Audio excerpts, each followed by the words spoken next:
Marc, welcome to the show, man. It's great to have you here. Thank you. I guess it's a pleasure.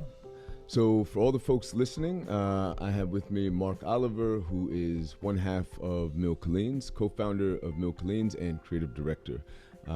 Today, I'm really excited to talk to Marc about experiences that I've had with Marc and the company, and just to give Marc a chance to share some of those experiences, specifically coming from less than typical guests on the show, given that he's in the creative direction role for the company. So I'm excited for him to tell a little bit about that journey and share stories from the perspective of a creative director. We're all about sort of assembling the pieces and telling stories of the pieces that go into growth. And obviously, for a retail brand, the creative direction and the leadership of the creative director is critical to that. So, Mike, excited to have you on the show, man. Thanks for joining, and give a little bit of background on yourself. Yeah, I'm Spanish. I was born in Barcelona, and I studied fashion design. Okay. I studied fashion design for men. Okay. And then we started the journey of creating a brand in Rwanda. That focus more in women's wear. Then I have been there 10 years, the creative director. Okay. And my work as a creative director is different than like what you study or what you do in fashion design, because it's more a global work where you see everything in the brand that represents the brand. Yes. And I'm very focused in just not the clothing, but like how the brand is perceived, how the advertisement looks, and the most important thing, the feeling. What everything need to. I said like the brand need to have a smell, need to have everything. It's from the chairs that you choose in your office. Yes. For me, is something that talk about the brand. Yes. Cool. So that's going to be an interesting one that I'd like to dig into a little bit later. I mean, our experiences we've talked about and sort of been in the trenches together, jokingly around, how do you transmit the smell of a brand through a screen? But I think that's a part of what I think is going to be a really interesting aspect to circle back to a little bit later on. But for now, share a little bit about your journey into the circuit of growth, and online. I think maybe start with online and then go a little bit more directly into growth. Okay, like to put in context, we built a brand 10 years ago, and based in Rwanda and in Africa. Yeah. And then like one thing that we noticed that like distribution there was not there. Then we pushed for retail. Okay. And then before COVID, we was strong in retail, but like we choose very high density places, like airports, where like you have a lot of traffic. Then when COVID came, that disappeared. Then like online become or new business. Yes. Like I would say like 6 months before COVID, like the retail was going well, but like because we have been in a very unstable place that is the continent yet in Africa, as a constancy, you have like a lot of things happening. We decided to go on, like to start building online, because it's something that we always know. Yeah. Like at the end, online give you advantage that retail don't give you. Sure. For me, for more small businesses. Yes. And what had been sorry to interrupt, but what had been your experience up to that point of sort of until COVID, the experience was more like, well, it's good when you don't know. Yeah. You are not ignorance is bliss. Yes, Yes. Like now that I know, I'm like, oof, yeah. how I'm going to do it. The cat's out of the bag. Now that I know about growth, about all this, I don't sleep. Yes. When COVID came, like I didn't know anything. Yeah. Then I was seeing it easy. Yeah. Just I was saying like easy, like what I learned from online. is that it's very tough and very tough, and you need a lot of pieces. Yeah.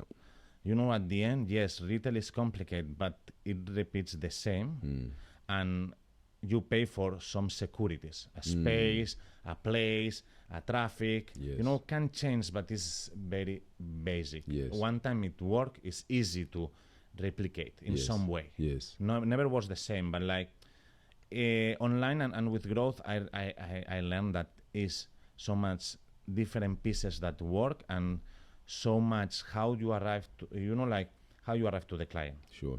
Like this is the critical. thing for me, growth. How you arrive to the client is for me is the key of growth. You have a good advantage, you have a lot of data. But at the same time, you have so much data that it makes everything complicated. You know, like if you don't have people smart and you can divide what is important and what is not, then you have a nightmare. Yeah, 100%. Yes. And tell me, Mark, so you mentioned what I think is an interesting point about in retail, in brick and mortar retail, you're paying for safety, and by extension, even if you're doing well, that means your upside is probably somewhat limited. Online, you know, it's almost like investment, right? Like riskier investment. So online, if you don't know how to navigate the waters, is riskier, but the upside is massive, right? Because you know, in I think one of our earlier conversations, you used the word the profundity of playing online. You can access markets that, you know, to do it in a retail sense, brick and mortar, you'd have to get $1 gazillion behind you. And online is obviously just the scale and accessibility is much more significant. But before I go there, let's back up a little bit. Yes. So you guys step into growth, sort of acknowledge the fact that you want to get into growth. And, you know, at the time, you're a relatively small team. And you were looking to sort of make this play, and this was pre-COVID. You know, I guess you guys were a bit lucky in that you sort of decided to make the leap just before maybe 6 months before COVID.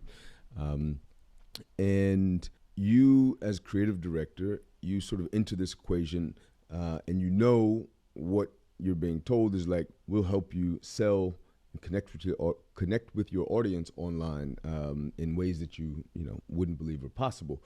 As creative director, what ran through your mind when you heard that? For me as creative director is when, like, let me put you a little bit in situation, okay? We go online, we spend very small money, it works.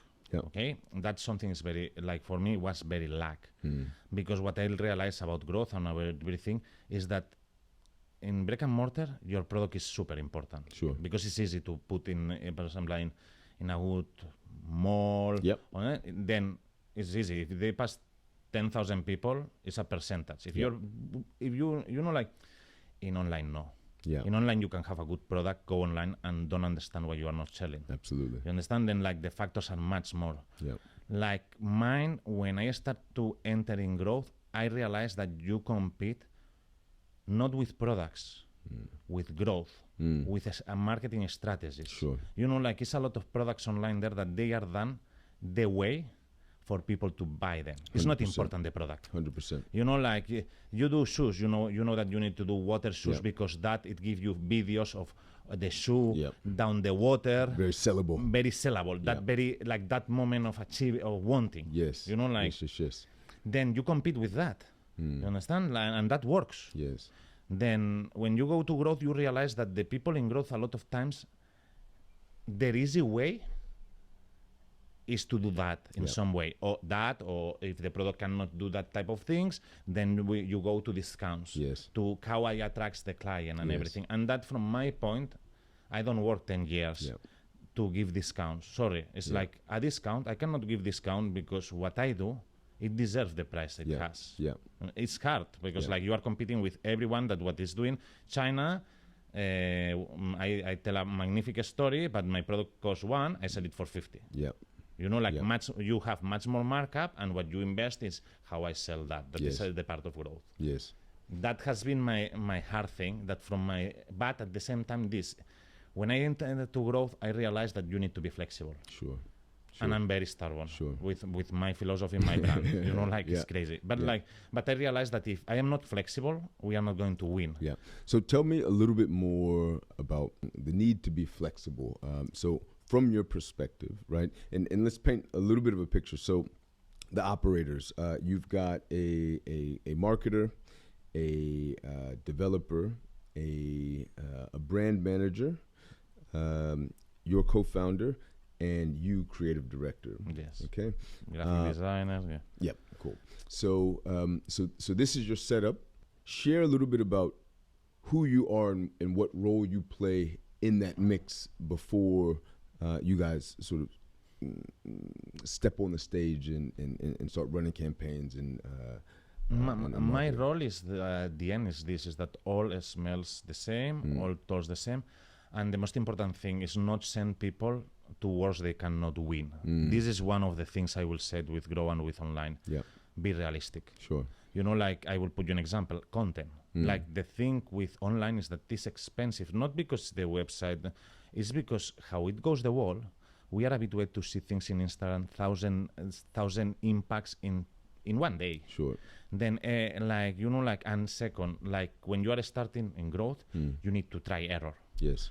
You need to be flexible. You need to create content for the people to take there and learn, for you to have data to understand how. Yes. You know, like if the growth people cannot give me data to me, I cannot know how to make arrive that feeling that I want to arrive to my client. That's right. Then what happened is at the beginning you need to be, my job was how I transmit this smell if I have something that don't smell because I don't have budget. Yeah. Then like I will put example, like the beginning always everything in a studio. Yeah. You know, I know like I have an African brand. Sure. I know that people want to have a window to the continent. You know, that's my dream. Yes. You know, my dream is that you feel an experience. You know, like you meet who do it. Yes. I want to be transparent. This is one thing good that you can achieve with time online, but you don't have budget. Yeah. Then at the beginning is how I give to growth people content that transmit my brand, but that I give them tools because I don't like a lot marketing, but I know it's necessary. And growth is fundamental. Yes. So this is something I know. Growth is fundamental, and I fight. Like I think people that go work with me in growth, they hate me. Yeah. But I know the importance of that. Yeah.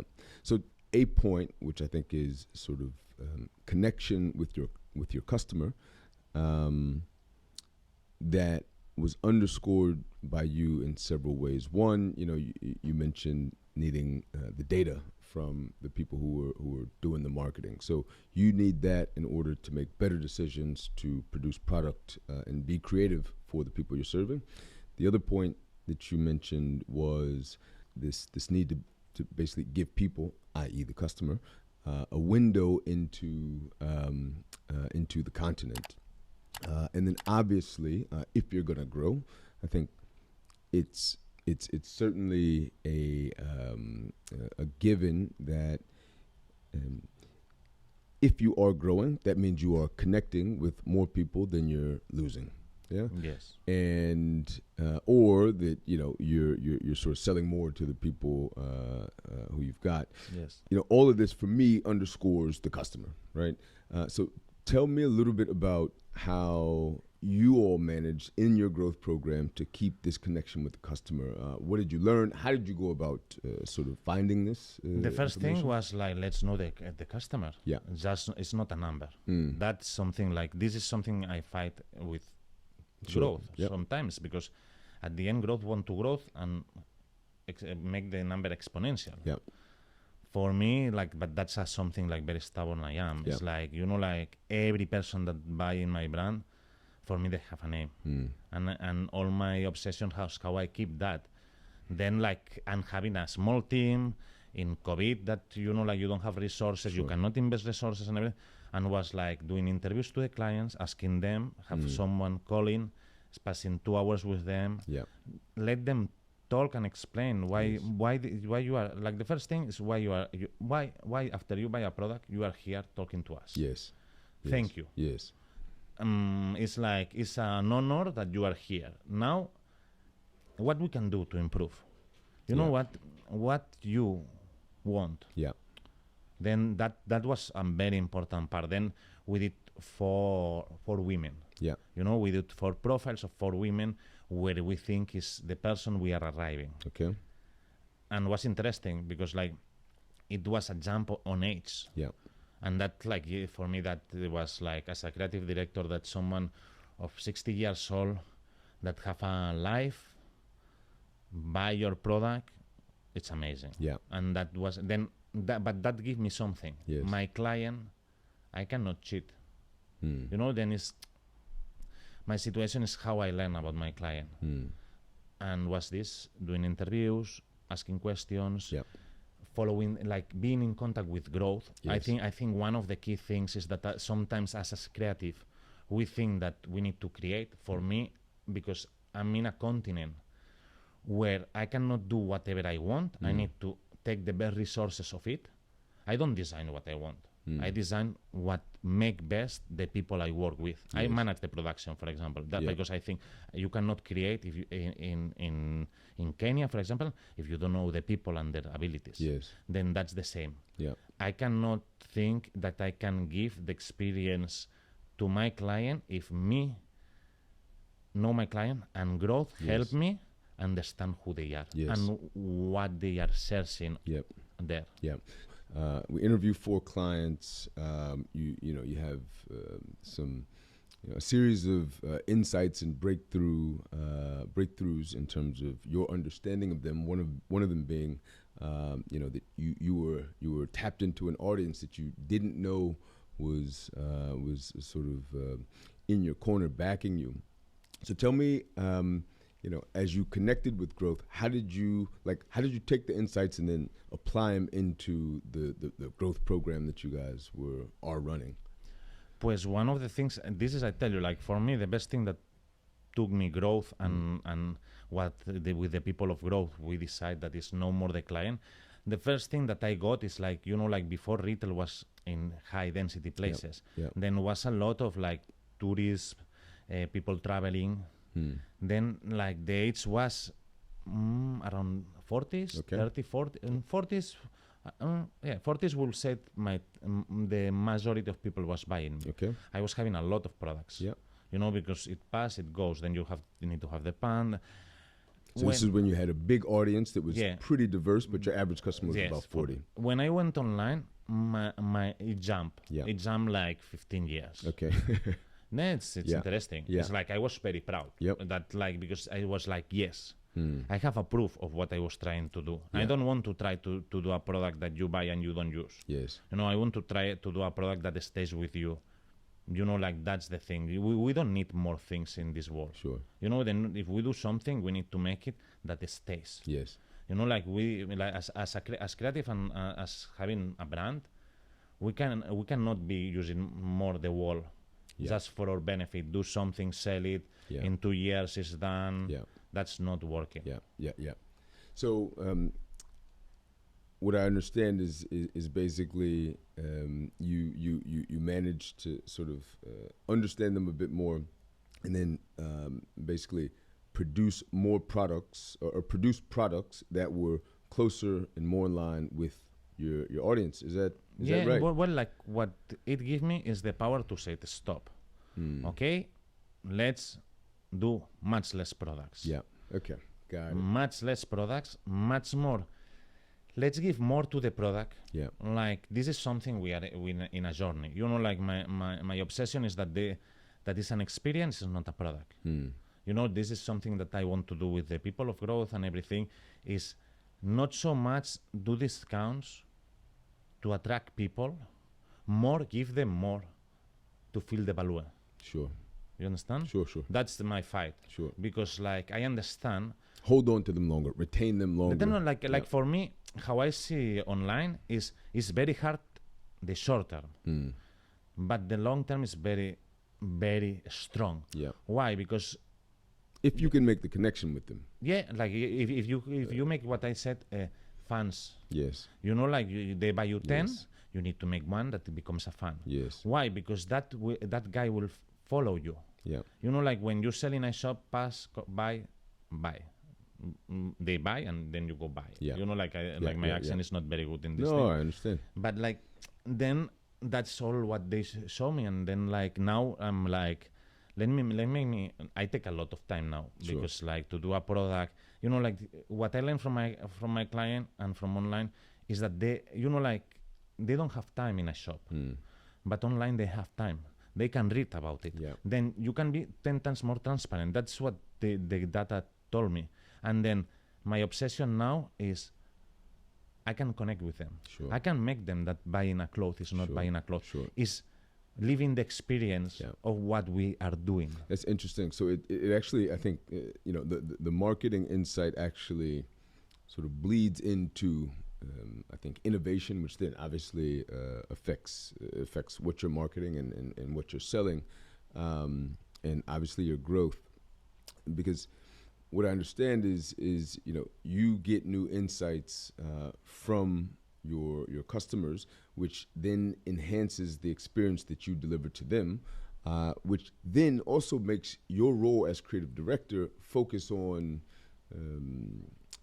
sort of other aspects of their journey, right? So, you know, creative director, you know, you mentioned before, it's sort of the smell, the feel, the touch, you know, but now you're talking about, I think, more intangible things, right? The experience which gets added to your job.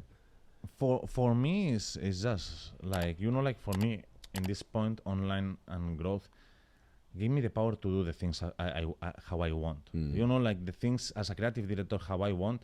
When you go to anyone that knows, it's like, no, that's impossible. That's too expensive. That is too niche. Yeah. Yeah, it's too niche. But if I find 10 in every city in the world that believe that, you get me? Yep, 100%. Then for me, and I think for special products, is what happened for me. If I go crazy and I do what I like, that product as I do it now, this scarf, it takes so much time. I do a packaging that don't make sense, the price of the packaging, everything, and I put it in a high density place. I will not sell it. Right. Or I will not rentabilize the space. Yeah. But now I can do that and put it online. And if I have a good growth team, that but this is the thing. This is where I'm going. It's like with a good growth team, they can understand my vision, and they can find who has that vision as a client. Sure. Yeah, man, this is super interesting. So I think maybe the last question just before we wrap it up is give me some of the things, or maybe walk me through some of the struggles that you've had as a creative director stepping into, you know, this land of the unknown that has a lot of opportunity, but that also brings new challenges for the business. As I will tell you, when I step in, I didn't know anything. Then that give me the power of not knowing. Right. That is believing that you are going to make it. Sure. I was like, I have a good product. I know how to do a website. I know some smart guys that know about websites. Then 2 + 2 is 4. Yeah. Now I know that it's 325,000 divided by 3 to 1 multiplied by 3 by 4. What happened now? Now I know that it's so many small pieces that need to come together. That is, I don't sleep. I don't sleep because I know now that I need to have the perfect team. Understand? I need to have the perfect people that shoot and do the content as I feel. I need to have the perfect growth people that know where to put there to understand that if it's that correct or not correct. Because I can do something good, but if the growth, they don't know how to find my target, I can think that that's a wrong thing. Then I go in a nightmare. Like what I will say, that what I learned is sometimes when you start, follow your heart. It's crazy, but like, you know, like if you don't have budget, follow your heart.